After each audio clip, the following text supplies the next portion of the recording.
morning, everyone. This is Tony from her Homestead Skills. Well, it has been a very, very busy week, and this weekend, I don't think it's getting any lesser.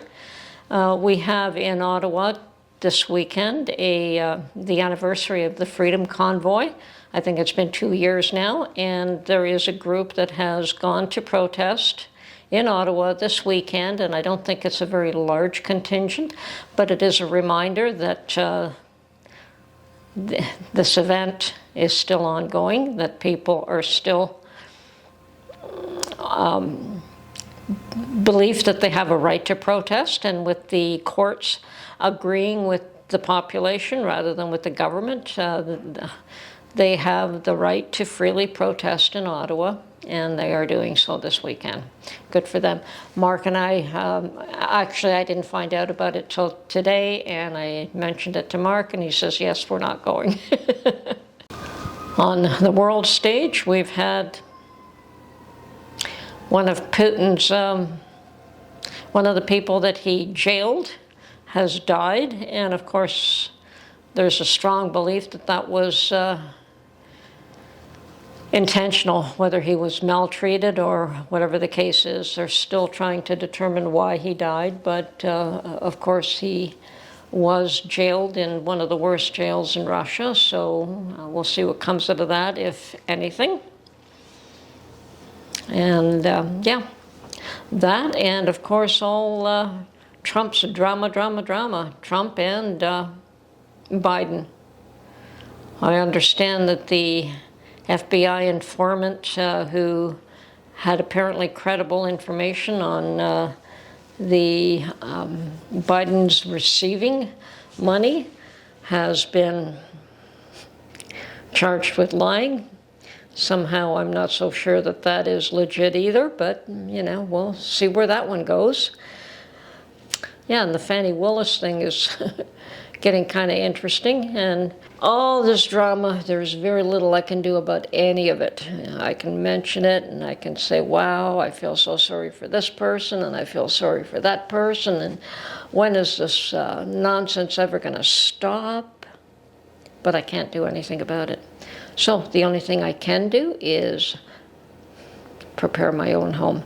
So today I've decided that, yeah, I'm going to store up more flour. And I have my own method of doing that, and I'm going to go show you that process right now. Okay? Well, with all the drama going on in this world, I thought it was still best to continue to store food. And yes, I've been using a lot of flour lately, baking bread and pasta and those meat patties and pies, you know, all kinds of things. So I have been using up my flour supply. Decided to go out and get another large bag. Now I don't leave them in the large bag. I do process them to put them away, store them long term, because they'll only last so long in this bag. Now I have my own method, which you may have seen in the past. Okay, what I do is I fill up lunch bags, I label them, and I do use the best before date that is on the bag of flour that I buy, simply because that gives me a true reference point. When you package them and vacuum seal them like this, they should last at least another year longer than that, if not more. The ones I've opened up are older than the best before date, and you wouldn't know that there's any difference to them at all. So, and I do buy the large bag of flour every time because it's much more cost effective than buying individual bags. Okay, and I normally tuck the lunch bag in a container. Like I have this 1 gallon, very wide mouth jar that comes in handy for all kinds of things. And I just put the bag in there mostly just to stabilize it so that I can add flour to it without it collapsing on me.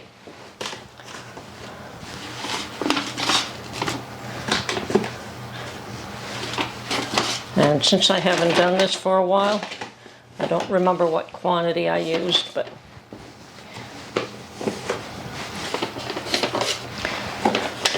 let's see.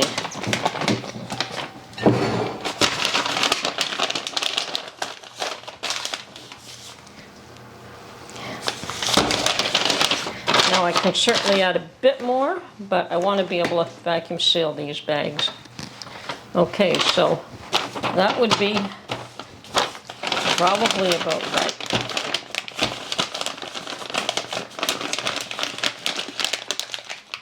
And then the process is just to fold it over, and as I said, I've created these labels that I tuck one of them in, and I vacuum seal that. So let's go through that process as well.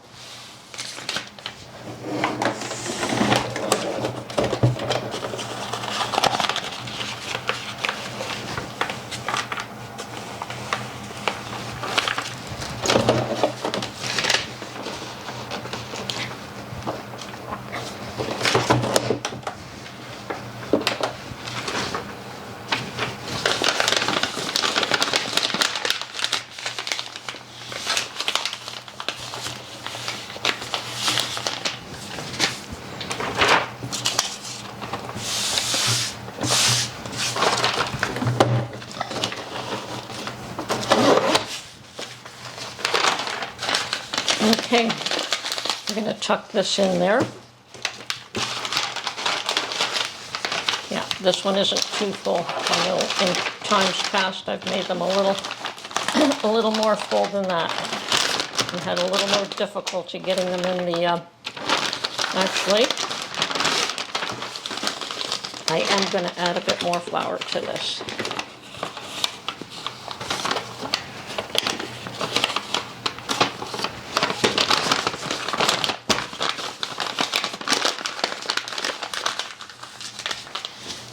That would be about right.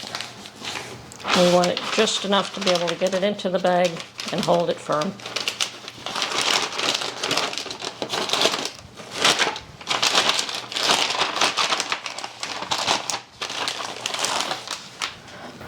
Okay, that's perfect. Now I add my label.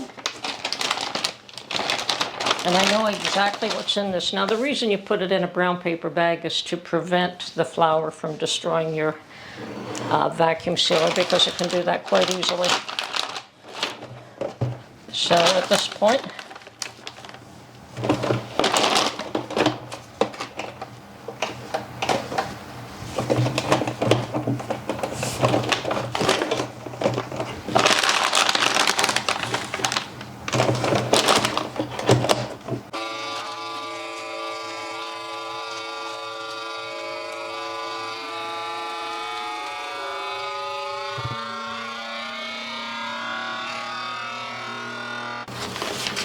okay, and that has created a nice, solid, hard block. This is very solid. You know, like you used to be able to buy your coffee. I don't know if you still can, because I don't buy it like that. But you used to buy your coffee in a brick, and it was vacuum sealed like that. And that's what we're going to do here. We're just going to make blocks of bricks of stored flour here. Now, you can also do this with grains, say with rice or with oatmeal. I do not recommend sugar and salt. They should probably be left non-vacuum sealed. Certainly you can put them in a vacuum seal bag, but don't suck the air out of it. You can seal them in the bag. Now, glass jars work as well, and I have in the past used half-gallon jars to store my flour. I don't prefer that method, and the reason why is that when you open it up in the jar, it's very solid. As you can see, when you suck the air out of any of these things, it's very solid and very clumpy. But when I open this bag up, I can just press down on this and take all the lumps out. Whereas in a half-gallon jar, I had to sift the whole thing. Okay, as I said, we continue along with this process. Give this a double fold.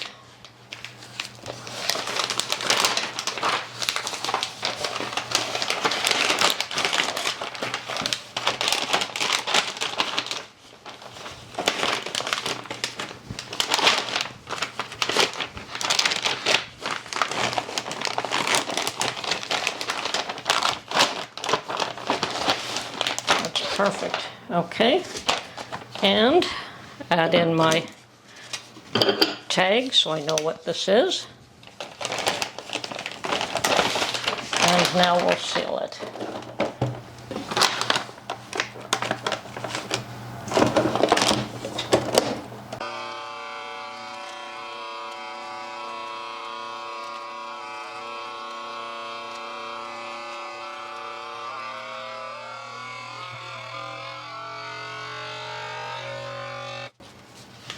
And I do like to try to shape the block while it's still soft, if I can. Okay, and we'll continue along here.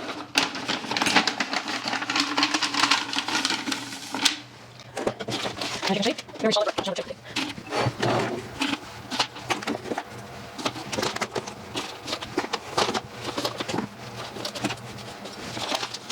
Now these are just inexpensive lunch bags that I picked up from the dollar store, and I don't think I have enough left over here to do this job, but we'll use up the lunch now.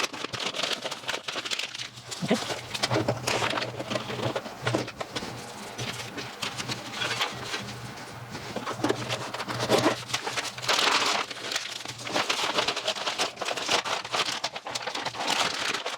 And that's the part of this one.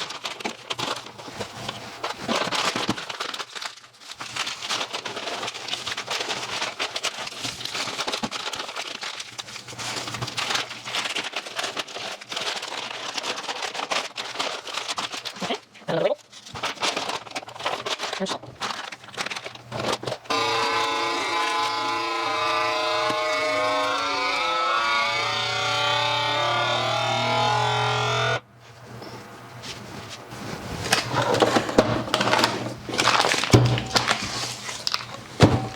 Okay, and when I'm done with those, I can put them in a cooler.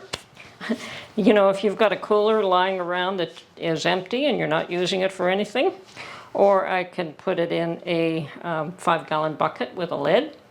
So those are different ways of storing it, but this is the way I prefer to package them. It works for me. I find it to be the best way. So I will continue with this until they're done, and then we'll get back to you.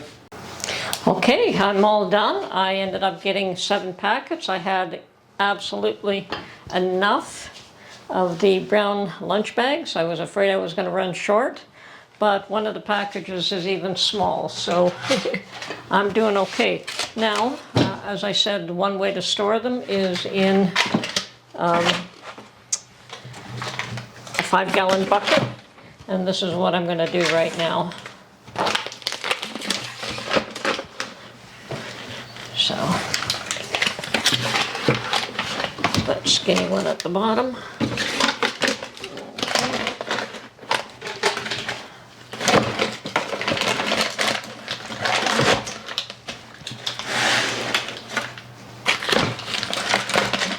And there we have it. They all fit.